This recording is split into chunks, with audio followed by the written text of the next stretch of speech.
Mari kita berdoa. 让我们低头祷告。 Terima kasih Tuhan untuk kebaikan dan pengorbanan-Mu dalam hidup kami.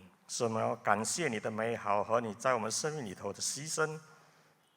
Pagi hari ini kami mau bersama-sama belajar akan kebenaran firman-Mu. 今天早上我们要一起的学习你的真理， Mohon kiranya Engkau yang menolong dan memampukan setiap kami semua. 求你帮助我们每一个人。 Allah Roh Kudus bekerja di tengah-tengah kami agar kami tidak hanya menjadi pendengar-pendengar, tetapi kami menjadi pelaku daripada kebenaran firman-Mu. 恳求圣灵在我们的当中帮助我们，说我们不只是听到，而可以成为行道者。 Berkati kedua hamba-Mu yang akan menyampaikan di dalam segala kelemahan dan keterbatasan Tuhan yang menopang. 恳求你赐福给你这两位仆人，在我们一切的软弱中，你与我们同在。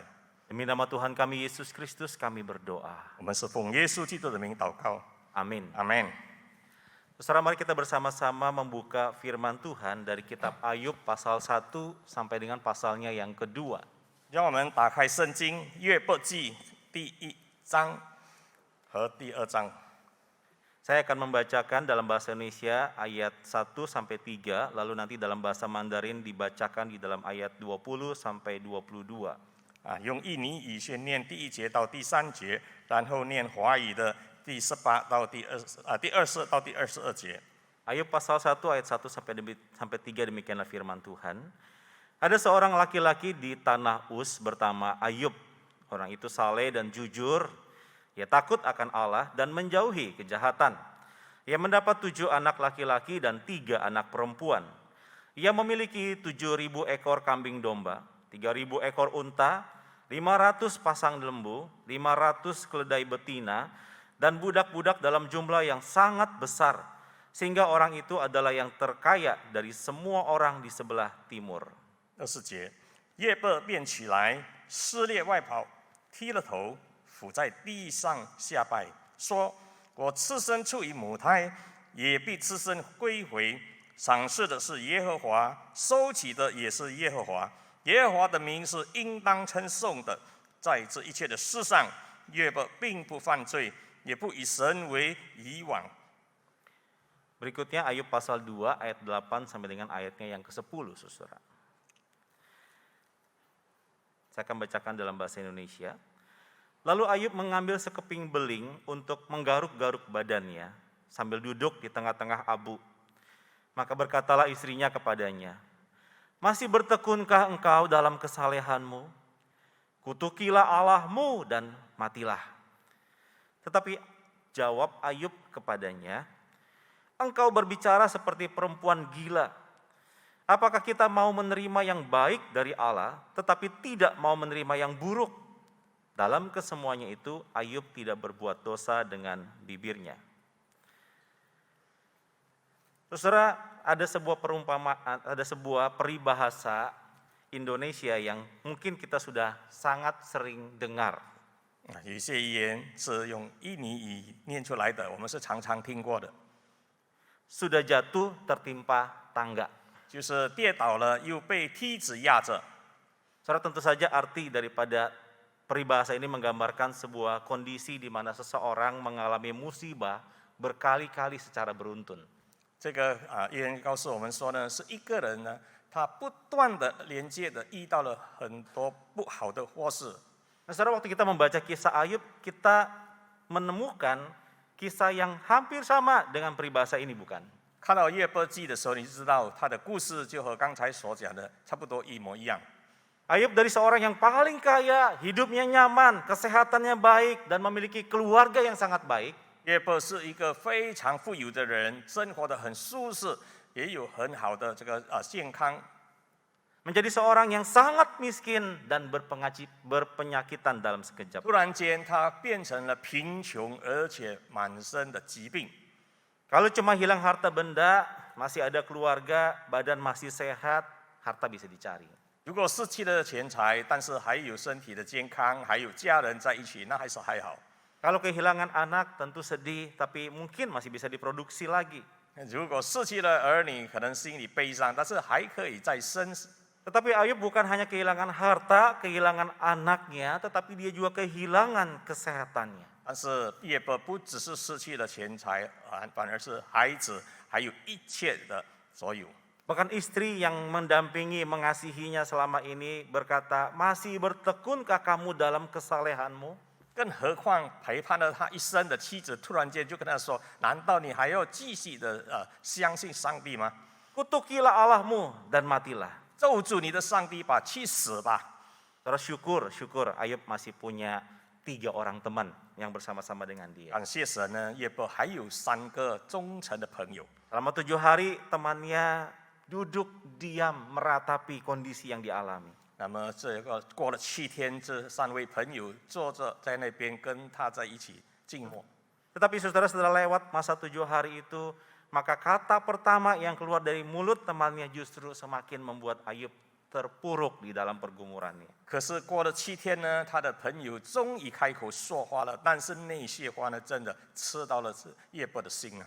Saudara, pada umumnya kita menyadari bahwa manusia hidup di dalam dunia ini pasti mengalami pergumulan, bukan? 我们知道人在说世上呢，当然呢，一直的不断在挣扎。 Selama kita hidup di dalam dunia ini, kita terus mengalami kesulitan, penderitaan, pergumulan, silih berganti. 因为在这个世上，我们活着的时候呢，不断的遇到了一些挑战呢、挫折啦，然后还有伤痛的事情。 Tetapi saudara, waktu kita membaca kisah Ayub, kita merasa terganggu dan tidak nyaman dengan kisah ini. 所以，当我们念这个约伯记的时候，我们好像觉得很不舒服、不爽。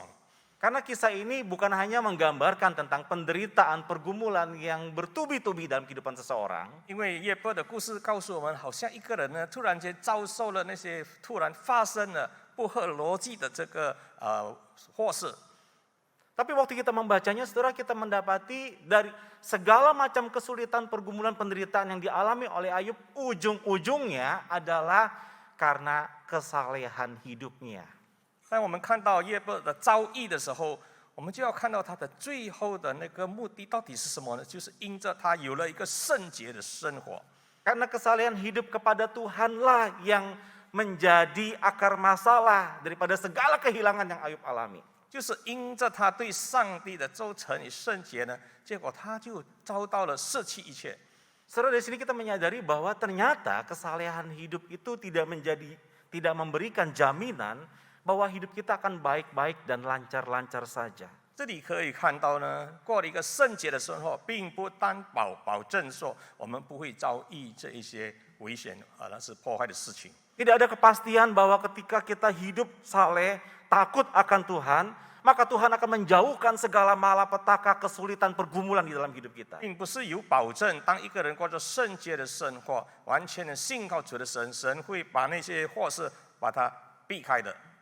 Dan juga tidak ada jaminan bahwa kalau saya tidak hidup saleh, maka akan terjadi segala macam kesulitan, pergumulan, penderitaan di dalam hidup saya. 也不是说，当我们不过圣洁的生活时，一切危险、败坏的事情、伤害的事情会领导我们。 Saudara, dalam dunia fisika kita mengenal hukum Newton yang ketiga, yaitu hukum aksi dan reaksi. 在这个物理学里面呢，我们听到了牛顿的作用与反应定律。 Saudara, dalam hukum aksi reaksi ini dinyatakan bahwa jika sebuah benda mendapatkan sebuah gaya, maka benda tersebut akan memberikan kekuatan yang sama dengan arah yang berlawanan. 这里的定理告诉我们说，当一个东西它有能量的时候呢，它就会跟一样的方向去反射出来。 Contohnya ketika saudara duduk di kursi, saudara waktu kita duduk maka kursi memberikan kekuatan daya dorong yang sama sesuai dengan berat tubuh kita. 就好像当你坐在椅子上的时候，你的体重呢，产生了一个重量，那个重量就透着你自己了。 Atau saudara ketika kita di kolam renang, kita menekan sebuah bola ke dalam kolam, maka saudara gaya yang kita keluarkan akan kemudian dikeluarkan kembali oleh bola itu, saudara kembali mencuat keluar dengan kekuatan yang sama. 就好像你把一个气球在这个游泳池里面，你把它按下水底，那个力量下去的时候呢，它也一样的反射出来同样的力量。 Saudara, ini adalah satu kebenaran yang sangat umum dan saudara dan saya pasti setuju dengan kebenaran ini. 有一个普通的真理，你一定会跟我同意的。 Saudara, namun berapa banyak hari ini banyak orang percaya yang kemudian menggunakan hukum aksi reaksi di dalam pengenalannya akan Tuhan. 那很多人对上帝的认识呢，是应用这个左右与反应的原则。 Saudara, Elifas salah satu teman Ayub juga menggunakan hukum aksi reaksi atau tabur tuai di dalam melihat kondisi yang dialami oleh Ayub. 约伯的朋友呢，照样他们也是用这样的作用与反应的原理来探看约伯的遭遇。 Saudara, bagi Elifas, dia berkata bahwa ketika Ayub diberkati oleh Tuhan dengan kekayaan yang begitu melimpah, itu karena kamu saleh, takut sama Tuhan. 他们说呢，上帝这么大的赐福给你很多的财富，就是因为你有过这个圣洁的生活。 Maka Tuhan menjadikan kamu iklan, proyek percontohan bahwa kalau orang-orang takut akan Tuhan, maka dia akan diberkati sama seperti kamu. 就好像一个广告呢，上帝让人家看到了，当你一个人过着圣洁的生活呢，他就会得福。 Nah, ketika kamu mengalami segala kesulitan, penderitaan hari ini, bahkan sakit penyakit, itu karena kamu berdosa sama Tuhan. 朋友这么说呢，那么今天你的遭遇、你的困苦，这一切最发生就是因着你犯罪了。 Pasti ada sesuatu kesalahan yang kamu lakukan di mana Tuhan jadi marah dan menghukum kamu. 一定你已经做错一件的事情呢，是神愤怒的。 Saudara, terdengar tidak asing bukan kalimat ini? 这是我们常常听到的，不是吗？ Pada waktu saudara dan saya mengalami kesulitan baik di dalam kehidupan, di dalam pekerjaan, di dalam relasi, kerap kali teman kita mengatakan, lu pasti bikin dosa. 当我们在无论工作上、生活上碰到困难的时候，我们会听到朋友这么说：“一定是你犯错了，你有罪了。” Atau pagi-pagi saudara, kemudian ketika kita pergi ke kantor, kemudian kendaraan kita diserempet baik oleh sepeda motor atau mobil lain, lalu kita berpikir, ini gara-gara tadi pagi saya nggak saat teduh. 那可能当你上班的时候，你的汽车碰到了车祸呢，被人家撞到了，你就说可能今天早上我没有这个祷告。 Maka Tuhan marah sama saya. 神一定对我发怒。 Coba kalau tadi saya saat teduh. 如果早上呢，我有进修祷告的时候， Nggak mungkin keserempet. 不可能会发生这样的事情。 Saudara, apakah betul bahwa Allah kita adalah Allah yang reaktif terhadap kita? 难道我们的神是不是真的对我们的这一切是有反应的呢？ Saudara, kalau Allah kita adalah pribadi yang reaktif, maka saya yakin sekali segala tindakan Allah itu dapat kita prediksi. 如果神的作为是用反应的指标的话，那么神就会常常的对我们的所作所为起反应了。 Kalau hidup saya mau lancar-lancar, damai, senang, tenang, dan diberkati, maka saya hidup takut akan Tuhan saja. 那么今天如果我要凡事顺利呢，一切平安呢，那么我只要顺服就好了嘛。 Tapi kalau saya mau menerima penghukuman dari Tuhan, mau hidupnya susah, menderita, maka saya bertentangan dengan Tuhan, saya melawan Tuhan, melakukan dosa seberdosa-dosanya. 如果今天我想得到神的这个审罚呢，或是神的愤怒以处罚等等呢，那么我就大大的反对神，与神斗争吧。 Semakin besar dosa yang saya buat, maka semakin besar pula hukuman yang Tuhan berikan. 我罪责越大的时候呢，那么困难就越多的发生了。 Semakin saya saleh, semakin saya takut akan Tuhan, semakin banyak berkat yang Tuhan berikan. 如果我越圣洁了，那么神的祝福就是越来越大。 Karena mudah sekali bukan? 这不是很简单吗？ Siapa yang pegang kendali? 谁能够控制的？ Tuhan apa saya? 是神控制还是我控制？ Saya bukan. 变成是我在控制。 Ketika kita menerapkan prinsip aksi reaksi di dalam perjalanan rohani kita dengan Tuhan, maka sejatinya kitalah yang akhirnya memegang kendali. 如果我们在这个属灵的生活上，我们来起这个作用与反应的原则呢，那么就一切变成好像我们在操纵了。 Setelah itu sebabnya jika tindakan Allah berdasarkan hukum aksi reaksi, maka tindakan Allah kepada umatnya itu akan sangat mudah teramalkan. 如果上帝的作为呢，对我们所做的一切是用作用与反应的定律来看的话，那么神所要做的一切就变成很容易的被我们探知了。 Saudara, namun kebenarannya adalah bahwa Allah kita itu tidak bertindak reaktif, saudara. 事实上，上帝并没有这样的去施行作用与反应的。 Allah yang kita percaya adalah Allah yang tidak dapat diduga segala tindakan dan perbuatannya. 我们所信靠的上帝呢，是他一切的作为是我们不能够预知的。 Ketika kita menerka-nerka tindakan Allah, itu sebuah upaya kesia-siaan. Karena apa? karena tindakan Allah tidak dapat diterka apalagi dikendalikan oleh pikiran kita yang terbatas. 如果我们想要去探知神的作为呢，这一切将成为白费的，因为我们的头脑根本不能想象到神人作为。 Kalau gitu berarti Tuhan bebas dong berbuat sesuka-suka hatinya. 那么是不是神是能够自由喜悦，他要做什么呢都可 Oh 以？ ini nggak adil dong. 这好像不公平吧？ Saudara benarkah tidak adil? 是不是不公平呢？ Saudara untuk menjelaskan bagian ini saya ingin memberikan sebuah kisah. 有一个故事， Saudara ada 4 anak datang kepada seorang guru membawa sekeranjang manggis, jumlahnya ada 12 biji. 有4个孩子呢，他拿了一个篮子的12粒的manggis 给大老师。 Lalu anak-anak itu berkata, "Guru, tolong bagi rata." 那么孩子就跟老师说：“请你把它分配平衡。” Maka si guru bertanya, "Mau pakai caranya Tuhan atau cara manusia?" 老师就问：“要用上帝的方法，还是我们人的方法呢 Maka keempat anak ini langsung bilang, "Caranya Tuhan." 孩子就说：“用神的方法， Karena Tuhan itu adil. 因为神是公平的 Gak mungkin Tuhan berat sebelah. 不可能神不公平了。” Maka gurunya berkata, "Baik." 老师说可以， Dia mulai bagi. 老师就分配了。 Anak pertama dapat 7 manggis. 第一个孩子得到了7粒的 manggis， Anak kedua dapat 4 manggis. 第二个孩子得到了4粒， Anak ketiga dapat 1 manggis. 第三个孩子得到1粒， Anak keempat dapat keranjang kosong. 第四个孩子只拿到了那个篮子。 Saudara waktu melihat itu maka keempat anak ini langsung teriak, "Ini nggak adil." 那么孩子就讲了，就发生了这不公平啊！ Maka si guru berkata, "Inilah keadilan Tuhan." 老师就说这就是上帝的公义嘛。 Ada yang diberikan banyak, ada yang diberikan sedang, ada yang diberikan sedikit, bahkan ada yang tidak mendapatkan apa-apa. 有的人得到很多，有的人得到差不多，有的人得到很少，更何况有的人根本得不到什么。 Kalau kamu tadi minta dibagi menurut caranya manusia, maka semua akan kebagian rata, masing-masing dapat 3. 如果刚才你说要用人的方法来分配的话，那么每一个人就会得到公平平衡的这个 Tetapi inilah hikmatnya Tuhan. 这就是上帝的智慧啊！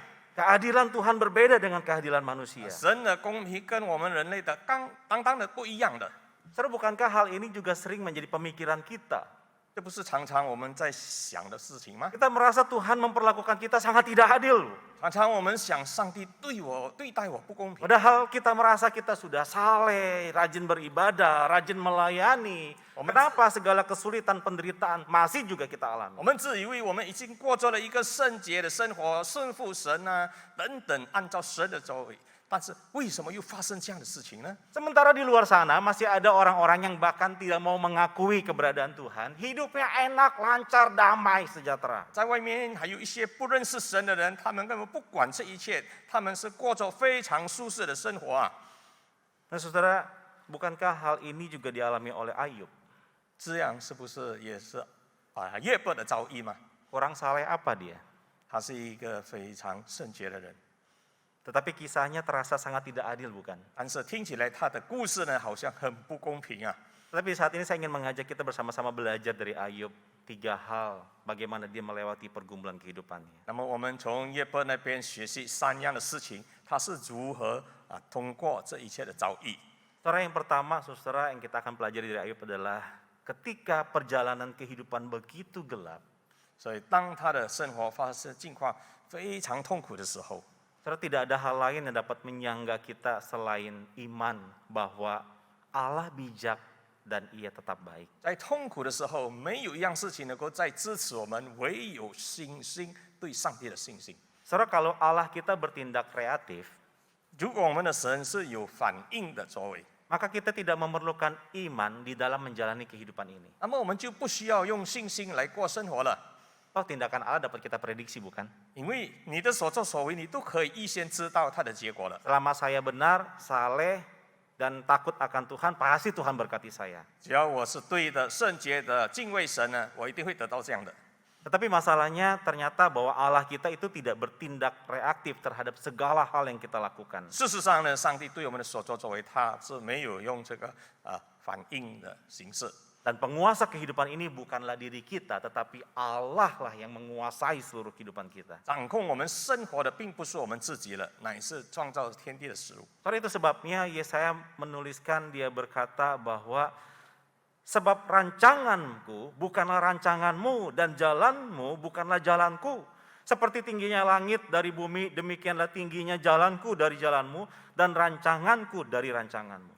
以赛亚在第55章第8、第9节这么说：耶和华说，我的意念非同你们的意念，我的道路也非同你们的道路。天怎么样高过地，照样我的道路也高过你们的道路，我的意念高过你们的意念。 Saat di dalam peristiwa yang dialami oleh Ayub, saudara Ayub tidak mengerti kenapa semua itu terjadi. 那么约伯呢？出处的时候，他根本不明白为什么会发生这样的事情。 Ayub juga tidak memahami apa yang sedang Allah kerjakan, Allah lakukan di dalam hidupnya. 他知道他已经做了一切当做的事情，但是还是遇到这样的困难。 Kenapa bisa dalam sekejap semua yang dia miliki hilang lenyap? 为什么转眼之间他所有的一切就不见了？ Sungguh Allah berbeda dengan apa yang dia dengar selama ini. 那么好像他的作为和他所听过的一切，这并不符合的。 Tindakan Allah jauh di luar daripada prediksinya. 那么上帝所做的一切呢，是超过他能够预知的。 Tetapi di dalam situasi seperti itu, Ayub tetap beriman bahwa Allah memberi, Allah mengambil, terpujilah nama Tuhan. 那么在这一切困苦当中的时候呢，约伯按照他的信心如此说呢，场设的是耶和华，收取的也是耶和华。 Imannya kepada Tuhan memampukan dia tetap meyakini bahwa hikmat Allah tidak terselami oleh manusia yang terbatas. 他的信心呢，告诉他说呢，上帝的智慧呢是深不可测的。 Ayub mungkin hanya melihat saat ini, tetapi Allah melihat keseluruhan dunia dari kekekalan sampai kekekalan. 约伯可能看到的是现在目前短暂的时刻，但是上帝看到的是整个时代的。 Maka hanya dengan percaya bahwa Allah itu bijak dan dia tetap baik, menolong kita untuk melihat rencananya di dalam kehidupan kita. 所以我们就要用一个信心来看上帝，就是上帝的智慧，上帝是美好的，是永恒的。 Yang kedua, saudara. 第二， Saudara, ketika kita belajar dari Ayub, maka mari kita miliki kesadaran bahwa Allah itu berdaulat serta secara luar biasa dia berkarya di dalam kehidupan umatnya. 我们要看上帝，就是要用一个眼光看到神是全能的神，他有权柄。 Saudara, ada banyak orang berpikir bahwa pada saat menderita, seseorang baru menyadari dan mengalami bahwa Tuhan itu berdaulat di dalam hidup. 很多人只有在困难当中、困苦的时候，他才发现到原来神是掌管一切的。 Tentu saja hal ini benar, saudara. 这是对的， Tetapi tidak sepenuhnya benar. 但是不完全对。 Saudara, kesadaran bahwa Allah berdaulat di dalam hidup kita bukan hanya muncul pada saat kita mengalami pergumulan dan tantangan di dalam hidup ini. 那么，上帝对我们的整个生命，他掌控，并不是只是我们在困苦的时候。 Bahkan pada saat kita mengalami sukacita di dalam situasi keadaan yang tenang, damai, dan lancar, harusnya kita juga menyadari bahwa Allah kita itu berdaulat di dalam hidup kita. 我们应当明白，当我们生活在喜乐、健康、平安、蒙恩的时候，我们要知道，上帝也是照样掌控我们的生活。 Mengkotak-kotakan akan kedaulatan Allah adalah sebuah upaya di mana kita sebenarnya tidak mau diganggu oleh Tuhan di dalam kenyamanan hidup kita. 如果我们把上帝的这个掌控权呢，把它分割过来，那么就告诉说，我们本身是喜欢自由的。 Kita tidak senang jika Allah berdaulat di dalam keseluruhan hidup kita. 我们不高兴，如果上帝完全的掌控我们的生活。 Itu sebabnya menurut pemikiran kita yang terbatas, kita berpikir bahwa Allah baru berdaulat, berkuasa dalam hidup saya pada saat saya menderita, mengalami kesulitan, kepepet, bahkan sampai di titik yang terendah di dalam hidup saya. 所以，我们人类的小脑袋呢，只能够明白好像是当我们在痛苦当中的时候，上帝才掌权，掌控我们的生活。 Saudara, Mazmur 23 dituliskan oleh Daud. Dia menggambarkan siapa Allah yang berdaulat itu. 诗篇23篇呢，是诗人大卫王写的关于上帝的这个全能。 Daud berkata Allah yang berkuasa itu adalah gembala yang baik. 大卫说呢，这个掌控一切全能的上帝，他是美好的牧者。 Gembala yang baik bukan hanya hadir pada saat saya mengalami kesulitan berjalan di dalam lembah kekelaman. 这个美好的牧者不只是当我行在死荫幽谷的时候， Gembala yang baik itu bukan hanya memberikan tongkat dan gadanya menghiburkan saya melewati masa-masa yang sulit. 当我在困苦当中的时候，不只是他给予了我他的杖、他的竿来支持我， Tetapi gembala yang baik itu juga membaringkan saya di padang yang berumput hijau, membimbing ke air yang tenang dan menuntun ke jalan yang benar. 但是我这个美好的牧者呢，他带领我过了这个青草地，在溪水旁，使我得安息。 Saudara Daud menyadari bahwa Allah berdaulat di dalam seluruh kehidupannya, baik itu senang maupun susah. 大卫王完全的了解呢，这个全能的上帝是与他同在，他掌控着，无论是在痛苦或是在平安的时代。 Saudara, itu sebabnya ketika kemudian Ayub di dalam masa-masa yang tenang damai, dia tetap menjaga kesalehan hidupnya. 所以约伯呢，他在平安的时代呢，他完全的过着一个圣洁的生活。 Bahkan ketika dia mengalami penderitaan, dia juga tetap menjaga kesalehan hidupnya. 何况呢，在他困苦当中的时候，他照样也是过着一个圣洁的生活。 Yang terakhir, saudara, 最后， mari kita memelihara ketaatan kepada kehendak Tuhan.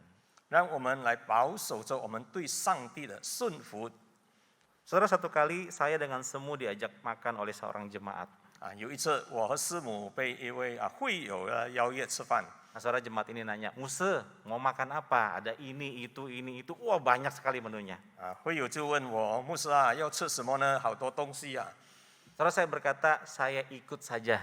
我说随便啦， Pasti yang dipilih pasti enak ya, nggak mungkin nggak enak ya. 你所选的一定是好吃的， Kalaupun nggak enak tetap kami makan. 不好吃我们也会吃的。 Saudara, waktu saya berkata saya ikut saja, saya ikut kepada pilihan jemaat itu.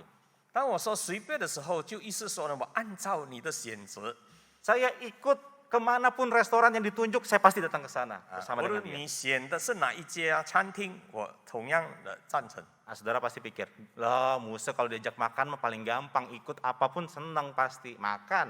有的人想象着，哇，牧师一定啦，无论我们说什么样的餐厅，他都会欢喜的，因为他有得吃嘛。 Saudara belum tentu juga. 那是不一定对的。 Ini bagi yang ibu-ibu, pasti suami pernah tanyakan, mau makan apa? 丈夫可能问太太说，你要吃什么？ Saudara jawab apa? Nih. Terserah. 你的回答是什么呢？随便啦。 Kita makan bihun bebek ya. 我们吃那个bihun bebek。 Kemarin baru makan bihun bebek, masa bihun bebek lagi? 昨天才吃那个bihun bebek，难道 Loh, 又要再吃吗？ Katanya terserah. 但是你刚才说随便嘛， Tapi waktu diajak nggak mau. 但是当我们邀约的时候，他又 Nggak 不想 gampang 吃 saudara ya, nggak gampang saudara. 不简单啊。 Saudara, ternyata kata terserah itu sulit juga saudara. 所以这一句话随便呢，也不简单的。 Tapi sejatinya saudara, ketika kita berkata terserah, kita harusnya mengikuti apapun yang diatur oleh pribadi yang kita tujukan kata terserah itu. 如果说随便的话，那么我们就要完全的跟随哪一位人的决定。 Dan mestinya ketika kita berjalan bersama dengan Tuhan, kalimat ini muncul, terserah Tuhan dah. 当我们跟神行走的时候，这句话随便呢，也是要交在神的手中。 Tuhan mau pimpin kemanapun, saya ikut. 神要带领我们往何处去，我跟随。 Mau lewat jalan yang bagus, saya ikut. Mau lewat jalan yang berkelikir, saya juga ikut. Mau lewat jalan yang sulit, saya juga ikut. 神要带领我走美好的道路呢，或者是充满势头的道路，或者是辛苦的道路呢，我跟随。 Selama bersama dengan Tuhan, 只要是 saya akan ikut. 与神同行，我跟随。 Saudara, ketaatan tidak membuat Tuhan semakin mencintai kita. 我们的顺服呢，并不会使神更加的爱我们， Tetapi sesungguhnya ketaatan sebenarnya membuktikan bahwa sesungguhnya kita mencintai Tuhan. 其实我们的顺服呢，是指明了我们更加的爱主了。 Saudara, Ayub belajar taat kepada kehendak Tuhan sekalipun dia tidak memahami, mengerti apa yang sedang terjadi dalam hidupnya. 那么约伯呢，学习到了呢，无论他明白不明白当初的境况呢，他照样的顺服神。 Kesulitan, penderitaan datang bertubi-tubi, dia tidak pernah menanyakan kepada Tuhan dan mencurigai Tuhan terhadap hal-hal yang buruk yang 无论 dialami. 是那些困苦呢、悲哀的事情呢，突然间的发生在他的生命当中，他照样没有埋怨神。 Ketaatan memampukan dia untuk tetap melangkah di dalam perjalanan imannya kepada Tuhan. 对上帝的顺服呢，使他可以继续的行走，跟随着主的带领。 Bukankah keteladanan ketaatan sudah ditunjukkan oleh Kristus kepada kita, bukan? 是不是我们已经看到了呢？顺服，当然呢，主耶稣基督本身也已经给了我们做了一个示范。 Saudara, Kristus taat kepada Bapa. Dia diutus datang ke dalam dunia yang penuh dengan dosa. 耶稣他对父神上帝是非常顺服的，所以来到了这个充满着罪恶的世界。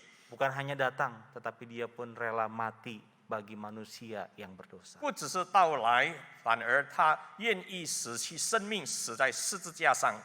Dia taat sampai mati. 他至死顺服， Kenapa, saudara? 为何呢？ Karena dia mengenal hati Bapa yang mengutusnya. 因为他明白了差派他是父神的这个心愿。 Bapa yang kekal, Bapa yang baik itu tidak akan mungkin memberikan yang buruk kepada anak-anaknya. 这个永恒的上帝，爱他的上帝的，不可能给予他最不好的事。 Maka Tuhan Yesus berkata, kalau kamu yang jahat saja tahu memberikan yang baik kepada anak-anakmu, apalagi Bapamu yang di surga. 所以耶稣就说呢，你们对待孩子呢，这个你都知道了什么是好的，什么是不好的，更何况是父上帝呢？ Ketika kita pulang hari ini, mari kita percaya kepada hatinya Allah. 所以当今天我们回去的时候呢，我们要非常的相信上帝父神的心啊。 Beberapa waktu yang lalu seorang majelis mengirimkan sebuah video lagu. 有一位执事呢送给我的一个video 短片。 Di dalam bahasa Inggris, tapi saya terjemahkan dalam bahasa Indonesia, dikatakan percayalah kepada hatinya Tuhan. 那它是英文的，但是我写成了印尼文，就是说相信上帝的心吧。 Maka di dalam teks lagu itu dikatakan demikian, Allah itu begitu berhikmat untuk berbuat kesalahan. 那么跟那个诗呢这么写着呢，上帝是非常有智慧的去做错事情啊。 Allah itu terlalu baik untuk berbuat yang tidak baik. 神是太美好了，他去做那些不好的事啊。 Maka ketika engkau tidak mengerti, saat engkau tidak melihat rencananya, 所以当你不明白，你看不到他的计划的时刻， ketika engkau tidak melihat tangan Allah bekerja, 当你没有看到上帝的手在工作的时候， atau ketika kamu tidak melihat tangannya yang sedang merajut di dalam kehidupanmu, 但是你没有看到他的手正在骗制你的生活的时候， maka percayalah hatinya. 只有相信他的心吧。 Percayalah bahwa rencananya jauh lebih indah, jauh lebih baik daripada rencana kita. 相信吧，上帝的旨意，他的这个计划呢，是一切更加美好的。 Mari kita tundukkan kepala kita. 让我们低头祷告， Saudara, mari kita merefleksikan kembali firman Tuhan yang kita sudah dengar pada saat ini. 让我们在沉思刚才所听过的这个讲道， Apa yang sedang engkau dan saya alami hari ini? 到底最近呢，我遇到了什么样的事情呢？ Adakah engkau merasa berjalan sendirian di dalam kehidupanmu? 有时候我们好像看到自己一个人在行走， Adakah engkau merasa Tuhan berlaku tidak adil di dalam hidupmu? 有没有我们好像觉得上帝在生活上对我们不公平呢？ Adakah kabut yang tebal menutupi pandanganmu? 是不是好像有一些雾遮住了我们的眼睛？ Allah itu terlalu baik untuk berbuat yang tidak baik. 神实在太美好了，而去实行不好的事。 Saat engkau dan saya tidak melihat rencananya, 当你和我看不到了他的计划， saat engkau tidak melihat tangannya yang bekerja, 当你看不到他做工的手的时刻， percayalah kepada hatinya. 请相信他的心。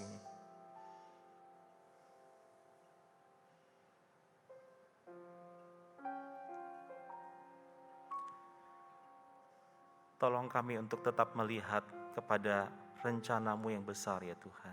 神啊，请求你帮助我们看到你远大的计划。 Pandangan kami sangat terbatas. 我们的眼光短浅， Tapi kami bersyukur kami punya Allah yang tidak terbatas. 但是我们感恩，我们有一个无止境的上帝。 Kami mohon Tuhan menolong dan memampukan kami di dalam berjalan di tengah-tengah dunia ini. 恳求主带领、引导、帮助我们在这个世上行走。 Topang kami ya Tuhan dengan tangan-Mu. 主啊，用你的手持持托住我们吧， Sehingga kami dapat menyelesaikan pertandingan kami di dunia ini dengan baik. 可叫我们能够完全我们在这个世上的奋斗。 Demi nama Tuhan kami Yesus Kristus kami berdoa. 奉耶稣的名，我们祷告了， Amin. 阿门。